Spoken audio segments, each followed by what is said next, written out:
করাইতলি পার্কে বেড়াতে আসলাম। ওই যে গাড়ি যাচ্ছে ওদিক দিয়ে রাস্তায়, ওটা হচ্ছে ইন্ডিয়া, ওটা হচ্ছে ইন্ডিয়া বর্ডার। আর এটা বর্ডারের সাথে একদম পার্ক, খুব কাছে।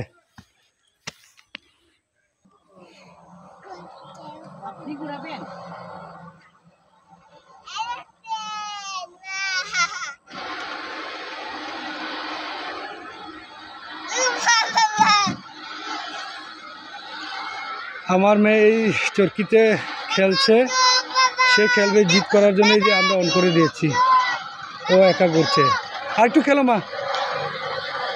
আর ও যে দেখতে পাচ্ছেন ওটা হলো ইন্ডিয়া বিএসএফের ক্যাম্প।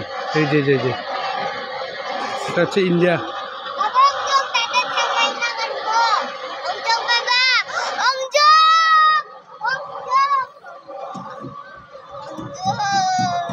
এটা আমরা এই যে ইন্ডিয়ার ক্যাম্প, এই যে দেখা যাচ্ছে।